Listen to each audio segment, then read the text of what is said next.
Fala galera do Rockload, beleza? É isso aí, vamos para mais uma resenha, mais um filme aqui, comentando aqui para vocês. Dessa vez vamos falar sobre o novo filme da franquia MIB, Homens de Preto Internacional, tá em cartaz nos cinemas.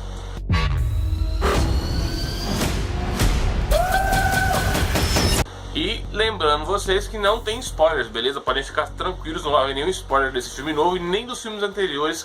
Para quem não se lembra bem ou não conhece, Os Homens de Preto têm sua origem nos quadrinhos, no ano de 1991, criado por Lowell Cunningham pela Malibu Comics, que hoje pertence à Marvel, e retratava uma equipe secreta do governo norte-americano responsável pela proteção e contato com alienígenas, tanto os bonzinhos quanto os malvados, que circulam em nosso planeta, mas sem conhecimento da grande maioria da população.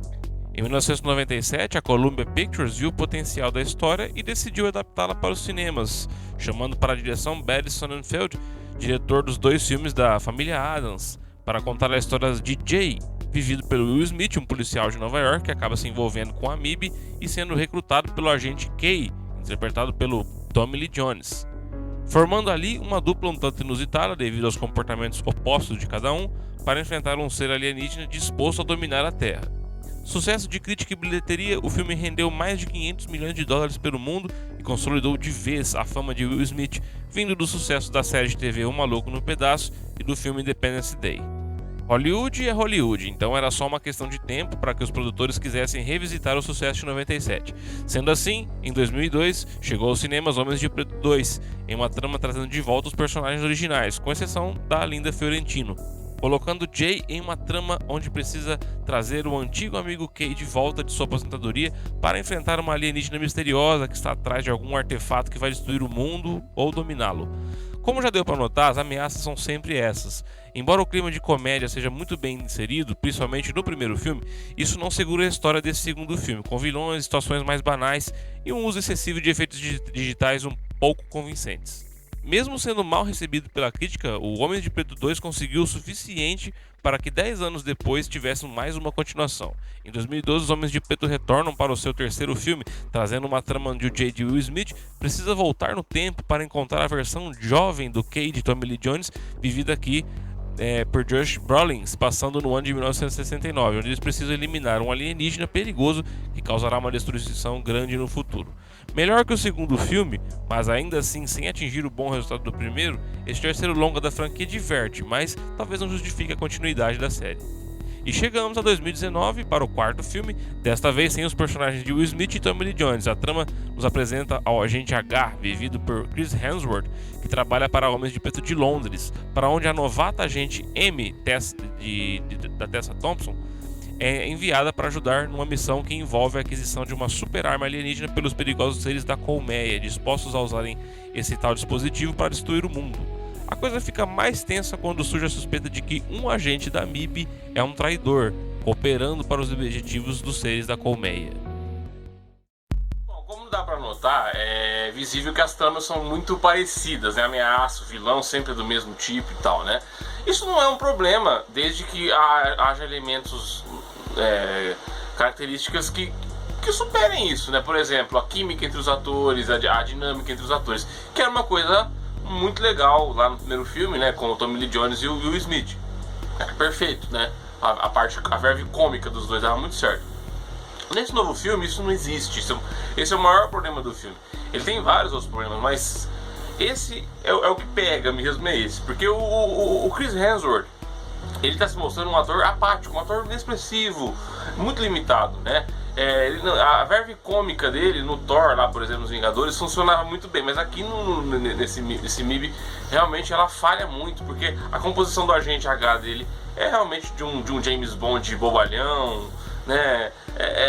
Ainda mais ajudado por uns diálogos assim que tentam deixar a persona dele mais assim atrapalhada, mais lerda, né? E não funciona, não é engraçado, porque ele não faz nada fora do comum, vamos dizer assim, né? O que atrapalha imensamente a química dele com a personagem da Tessa Thompson, que é um dos pontos positivos do filme, ela, né, que eu acho uma atriz carismática, né, ela consegue manter assim um certo bom humor, né, mas é atrapalhada por causa desse problema aí com o Chris Hemsworth.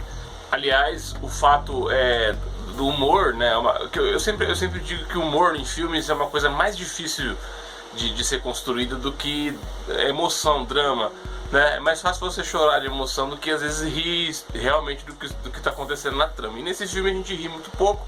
Tem um personagem, um alienígena, né, pequenininho, que fica defendendo a personagem da Tessa Thompson, né, que é engraçadinho. Inclusive, a personagem da Tessa Thompson, ela tem algumas coisas interessantes, que ela teve uma experiência com extraterrestres na infância, né, e depois isso é inserido de um jeito na trama. Aí vamos chegar para falar do roteiro, que é muito forçado, né, e mostra como a trama é um pouco descabida. Tipo, esses alienígenas dessa tal de colmeia, de onde eles vêm, o que eles querem realmente, o que está acontecendo, enfim,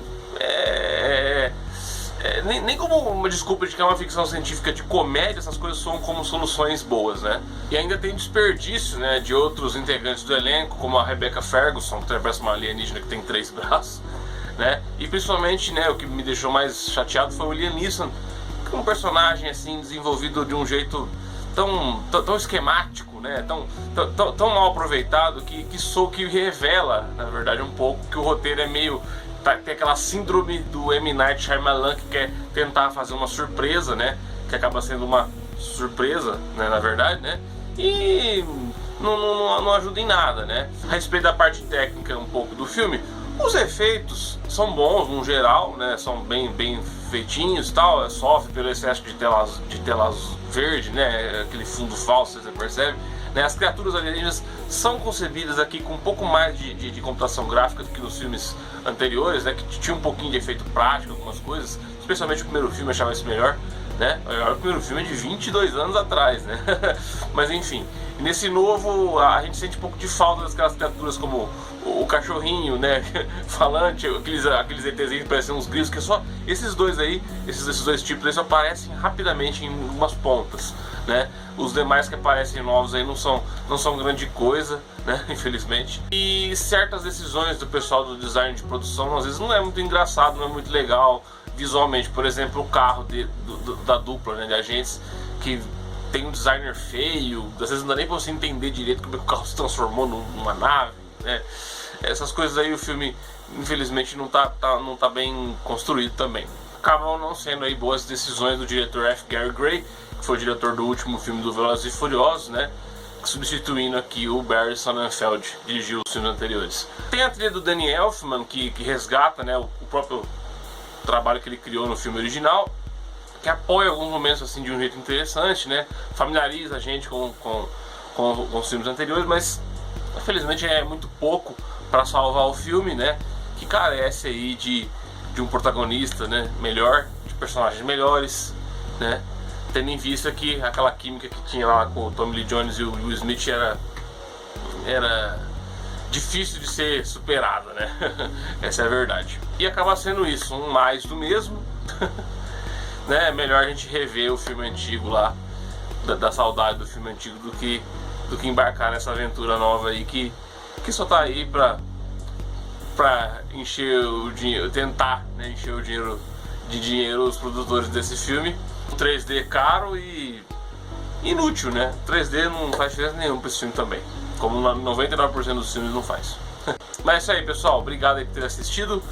Comentem aí se vocês assistiram o filme, digam aí suas opiniões, digam aí o que vocês acharam do que eu falei do filme também. E até a próxima, tem mais dicas aí de cinema aqui no Rock Load. Valeu, galera!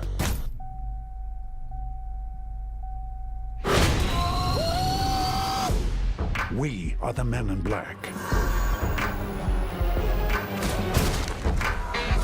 Looks like the tables have turned.